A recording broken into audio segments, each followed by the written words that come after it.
Cave diving അത്രയധികം അപകടം പിടിച്ചതാണ്. പക്ഷേ ഒരു 20 നിമിഷത്തെ ഡൈവ് തെറ്റായി പോയാൽ അനിർവചനീയമായ ഒരു ഫലം മുഴുവൻ തിരയൽ സംഘത്തെയും തളർത്തും. ഈ ലോകത്ത് ഇഷ്ടമുള്ള കാര്യങ്ങൾ ധാരാളം ചെയ്യാൻ ബാക്കിയുണ്ടായിരുന്നിട്ടും തന്റെ പ്രിയപ്പെട്ടവരൊത്ത് ഇനിയും വേറൊരു നല്ല ഓർമ്മകൾ ഉണ്ടാക്കാൻ ആഗ്രഹമുണ്ടായിട്ടും വിധി ഒരാളുടെ ജീവിതത്തെ ഇരുട്ടിലാക്കി.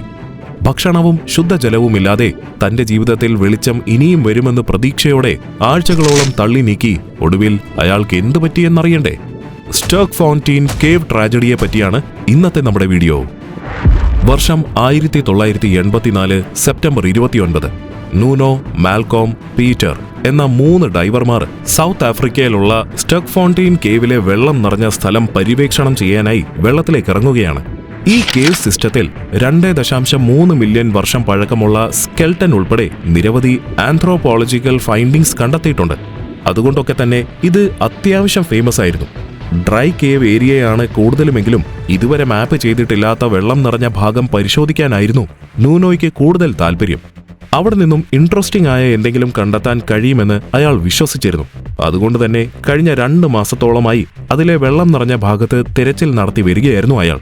അതുകൊണ്ടൊക്കെ ഗുഹയുടെ ഈ ഭാഗം നൂനോയ്ക്ക് സുപരിചിതമായിരുന്നു. അന്ന് അവരുടെ ലക്ഷ്യം മിൽനർ ഹാൾ എന്നറിയപ്പെടുന്ന ആ ഗുഹയിലെ വെള്ളം കൊണ്ട് മൂടിയുള്ള ഭാഗത്തിന്റെ ഏറ്റവും അറ്റത്തേക്ക് എത്തുന്നതിനായുള്ള ഒരു പെർമനന്റ് ഗൈഡ് ലൈൻ ഉണ്ടാക്കുക എന്നതായിരുന്നു. ഇതിനായി ആദ്യം ഡൈവ് ചെയ്യേണ്ട ചുമതല നൂനോയ്ക്ക് തന്നെയായിരുന്നു. അതേസമയം മാൽക്കോമും പീറ്ററും സർഫസിൽ നിന്നുകൊണ്ട് ഇതിനെ മോണിറ്റർ ചെയ്യുക എന്ന ജോലിയായിരുന്നു ഉണ്ടായിരുന്നത്. മുൻപേ 2 തവണ ആ വഴി നീന്തിയിട്ടുള്ളതുകൊണ്ട് തന്നെ ഈ പദ്ധതി വളരെ സുഗമമായിരുന്നു.